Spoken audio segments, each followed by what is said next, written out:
know it. Homie, I'm leading the way, DG on top, how about you keeping the lane, lead them away, I don't fear my ops, better with me, I'm stay, kick up my feet on the plane, homie, I'm leading the way.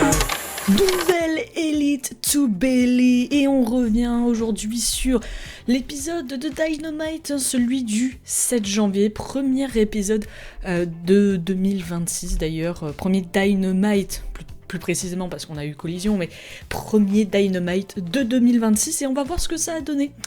Ça a commencé déjà tout simplement avec, parce que oui, vas-y, on perd pas de temps, on fonce, on y va direct, ça a commencé avec un peu les annonces de match qu'il y allait avoir, et notamment il y avait une annonce de match, Jet Speed et Jack Perry doivent affronter The Demand.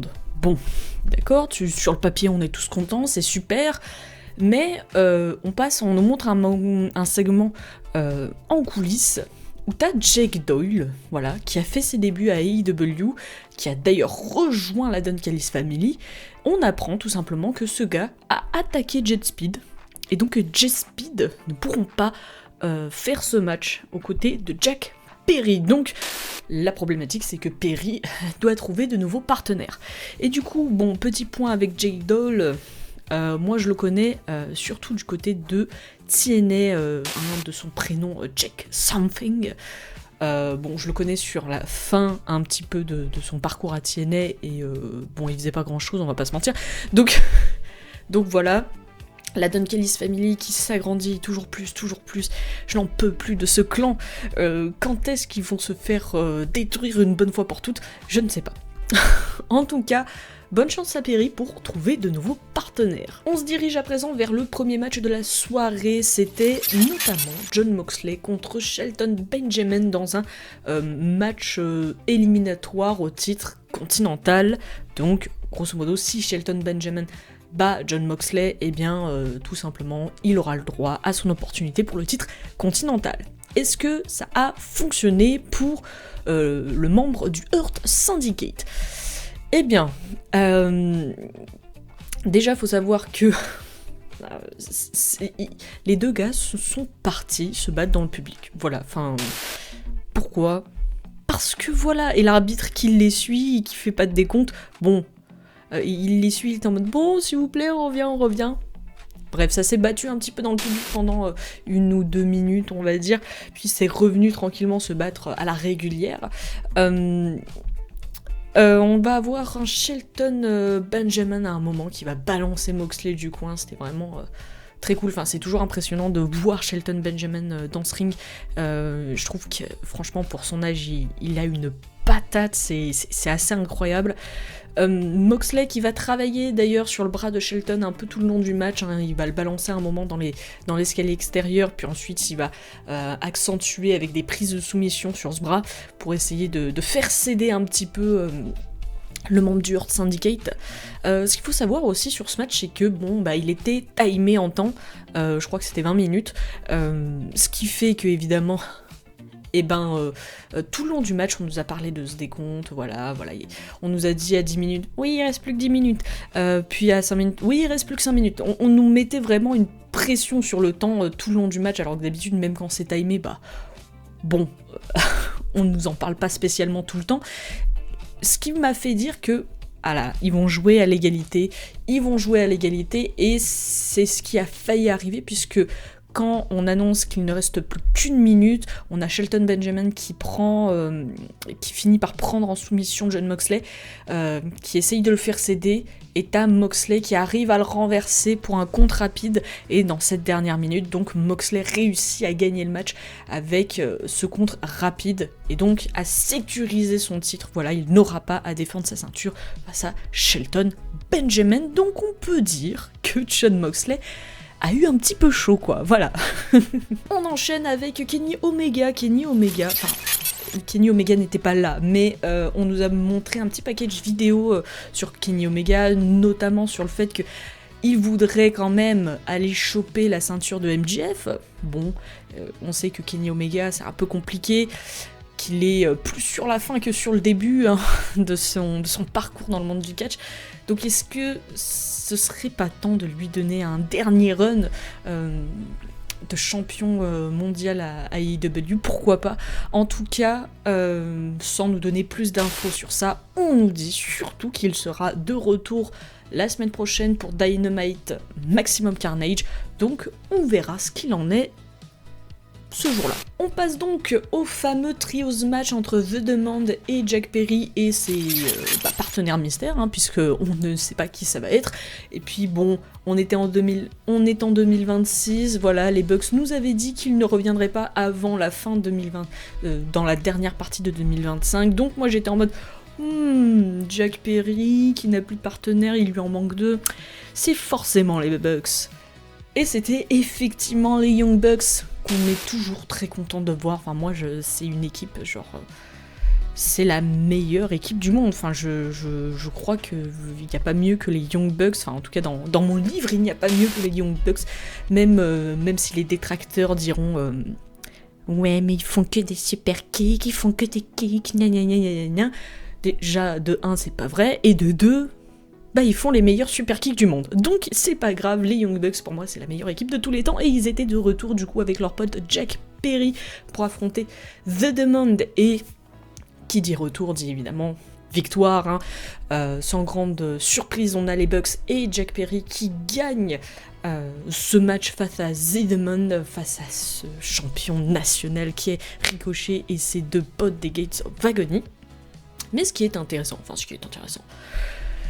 c'est que le segment ne se termine pas là, voilà. On termine pas avec le match puisque ce sale type, voilà, il est à peine arrivé qu'il fait déjà le bordel. Ce sale type de Jake Doyle et d'autres membres de la Don Callis Family débarquent après, dans le post-match, pour attaquer les gagnants, tout simplement. Voilà, ils avaient pas fait assez de dégâts avant, donc ils vont attaquer le gagnant. Et du coup, on a Jet Speed, voilà, qui viennent faire le save. Et on pourrait croire encore une fois que le segment se termine là-dessus, mais pas du tout, puisque les lumières s'éteignent et se rallument sur Andrade El Idolo qui, ça y est, c'est bon, il a plus de problème de contrat, ça y est... il peut revenir, il est là, et surtout, mon Dieu, il attaque Jet Speed et du coup, il semblerait faire partie de la Don Callis Family et ça me rend très triste, voilà, parce que bon, j'aime pas ce clan là avec ce chauve là, c'est vraiment, j'en peux plus, voilà, et bon, Andrade vient remettre un membre de plus là-dedans, Bon, je préférerais voir Andrade du côté d'APC ce week-end que de le voir ici. Mais bon, c'est pas grave. Voilà, Andrade de retour à AEW et pour de bon cette fois-ci. On passe à un petit segment in-ring aussi, mais avec moins d'action, puisque c'était la célébration de la nouvelle championne TBS Willow Nightingale qui est venue du coup sur le ring avec Harley Cameron, sa partenaire tag team, et Kris Statlander avec qui elle s'est réconciliée quand elle a gagné la ceinture TBS. Voilà, c'était la réconciliation enfin entre les deux. Willow qui nous dit que maintenant elle se sent totalement complète, maintenant qu'elle a récupéré qu'elle a fait ses retrouvailles avec le titre TBS, elle est heureuse de célébrer cette victoire avec sa partenaire par équipe, mais aussi avec Kris Statlander avec qui elle s'est réconciliée et du coup qu'elle a retrouvé elle aussi par la même occasion. Et puis elle lance un message à tout le roster, que ce soit pour le titre par équipe ou pour le titre TBS, bon, elle est prête à affronter tout le monde. Et donc, eh bien Mercedes Moné vient, voilà, Mercedes Moné fait son entrée, elle avance dans le ring, bon, ça n'a pas l'air d'être la forme pour elle, mais elle avance dans le ring et tout, et Willow Nightingale prend la parole pour dire que grosso modo, 2025 ça a été une grosse année pour elle, que voilà, et qu'il faut fêter ça tout simplement, il faut célébrer, donc elle est prête à célébrer avec elle, mais Moné pète les plombs, voilà, elle commence à tout casser, elle envoie balader la table, etc. Elle pousse Harley Cameron et du coup Willow ça la trigger, elle balance Moné dans le gâteau, voilà, il y a une grosse powerbomb dans le gâteau qui se fait. Et voilà, c'est vraiment la chute et la décadence pour Mercedes Moné, c'est vraiment une descente aux enfers, elle est parfaitement ridicule et c'est très bien que ça arrive, voilà, après être montée si haut, il faut qu'elle redescende un petit peu, et c'est exactement ce qui est en train de se passer, donc c'est très bien. Est-ce qu'il y aura un rematch pour le titre TBS? Peut-être, c'est pas à exclure. On enchaîne avec un segment, encore une fois en coulisses, on retrouve le champion TNT, Mark Briscoe. Mark Briscoe qui fait un petit commentaire sur Willow Nightingale, ouais, ma pote de conglomération, je suis contente qu'elle ait le titre, machin chose, et il dit d'ailleurs que les titres TNT et TBS, ils n'iront nulle part ailleurs, quoi, ils resteront dans la conglomération. Et que maintenant que le Continental Classic c'est fini, c'est ciao, et il est temps de se reconcentrer de nouveau sur le titre TNT, et d'ailleurs son prochain adversaire est Hechicero à Collision. Il sait qu'il va devoir l'affronter, et il nous dit tout simplement que voilà, il sait ce qui va se passer samedi, le titre restera pour lui. Voilà, donc Mark Briscoe est plutôt confiant. Toujours en coulisses, on retrouve Triangle of Madness, voilà les meufs là qui étaient un peu sur les côtes de Chris Statlander dernièrement et qui sont toutes les trois ensemble et qui vont lancer un petit défi à Chris, puisqu'elle s'est trouvée, elle s'est réconciliée avec Willow Nightingale qui est elle-même pote avec Harley Cameron, donc on voit qu'il y a un trio, attention, trio, qu'est-ce qui peut se passer? Un trios match, voilà, Triangle of Madness qui propose un trios match entre les deux équipes, et je dis oui, et ça aura lieu d'ailleurs la semaine prochaine à Maximum Carnage, donc à Dynamite, donc soyez au rendez-vous, voilà. On enchaîne avec le match qui a eu lieu entre Bandito et Sammy Guevara, voilà, Sammy Guevara qui se sent pousser des ailes, qui a un peu provoqué Bandito la semaine dernière, pardon. Bon, je n'aime pas Sammy Guevara, voilà, il a beau faire le taf sur le ring, je ne l'aime pas, j'aime pas sa tête à claque, je le supporte pas, donc ça ne m'intéresse pas de voir Sammy Guevara à l'écran. Et Bandito, on sait que la semaine prochaine il affronte MJF pour le titre majeur de AEW, donc on se doutait bien qu'il n'allait pas échouer, voilà, et c'est pas ce qui est arrivé, voilà. Victoire de Bandito qui termine avec son finisher un peu trop stylé. Mais le segment ne se termine pas puisque MJF débarque avec un traducteur, voilà, c'est très gentil à lui. MJF qui rappelle, qui dit Bandito, pas mal ton match, pas mal, t'es plutôt bon en lucha.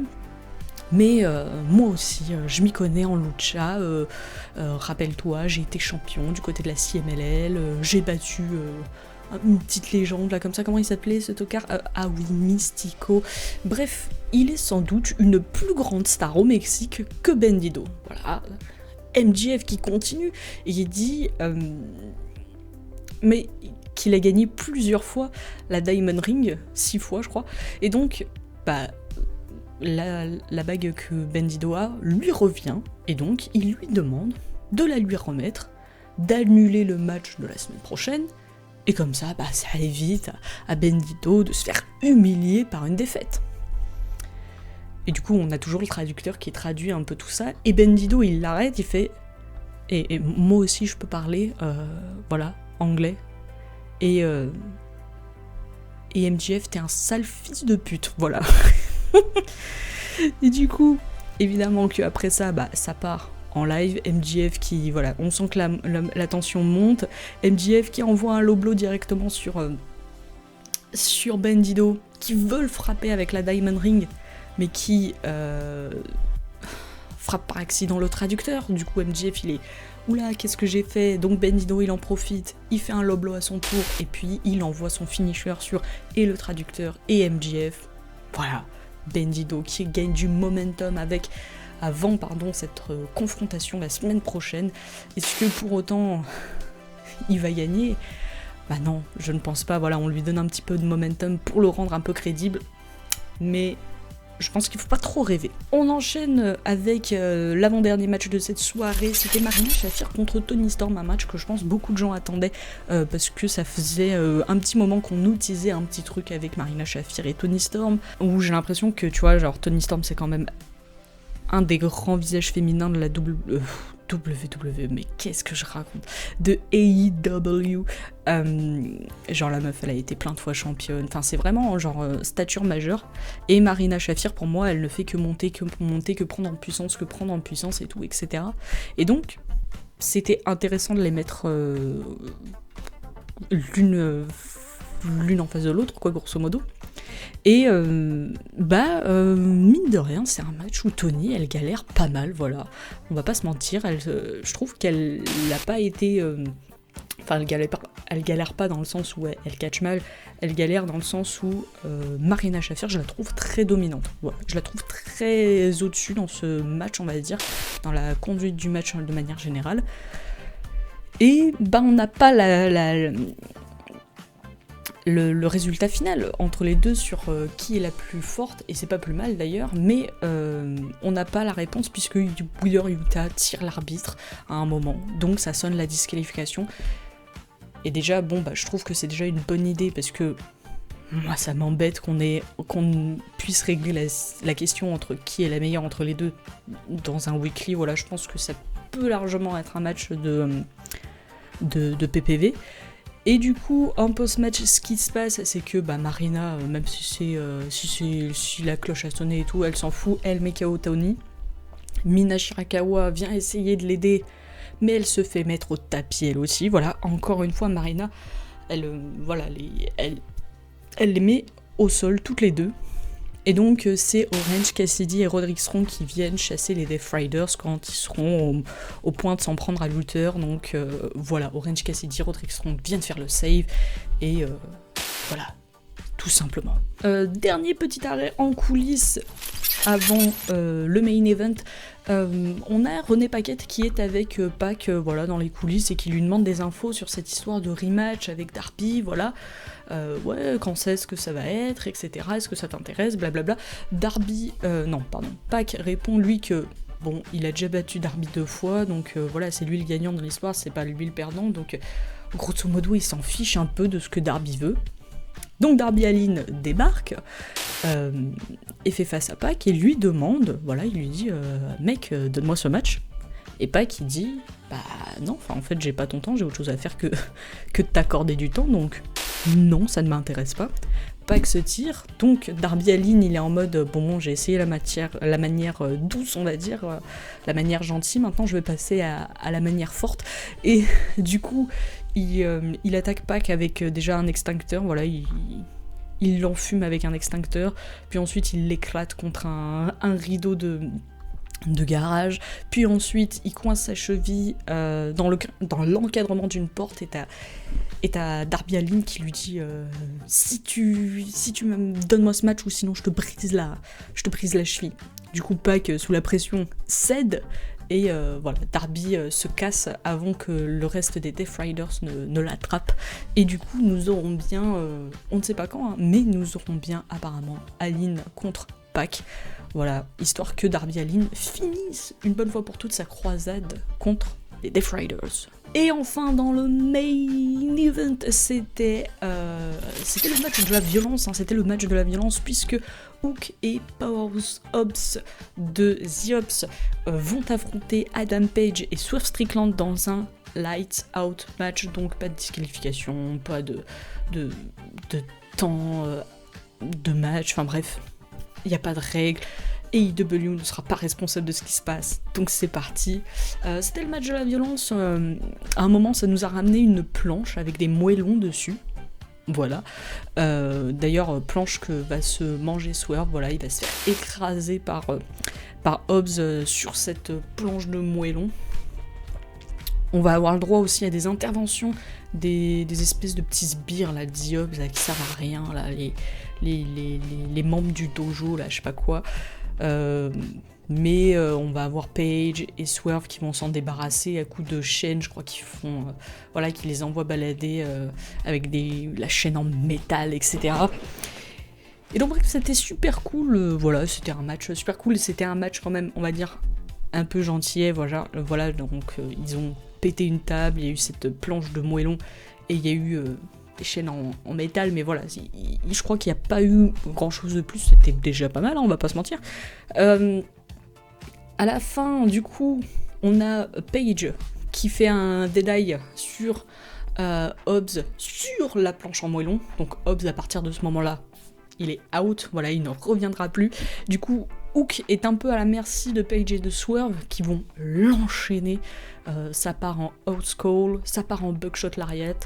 Et puis à la fin, t'as Paige qui enroule la chaîne en métal autour du cou de Hook et qui lui fait passer par-dessus la troisième corde. Et du coup, il refait cette position qu'il avait fait à All-In, qui avait fait taper déjà Jon Moxley. Voilà, il le pend et il l'étrangle avec cette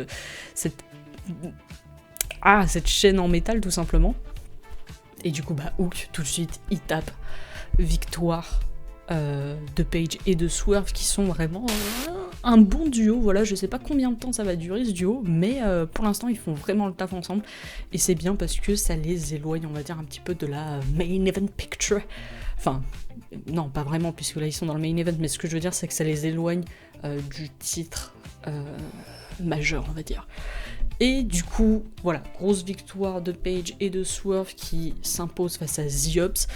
Et voilà, à voir ce qui va se passer, si y aura une nouvelle confrontation avec Samoa Joe par exemple, ce qui n'est pas impossible. Et du coup, nous, tout simplement, prochain épisode, c'est Collision, c'est samedi, c'est ce week-end, donc on se retrouvera sans doute dimanche pour un nouvel Elite to Belly, pour revenir sur Collision, ce qui s'est passé, et notamment ce match Mark Briscoe et Chisero pour le titre TNT. Est-ce que Mark Briscoe va conserver son titre? Voilà, faites vos pronos. Moi je pense que oui, évidemment, mais on verra. Et donc, sur ce, à la prochaine.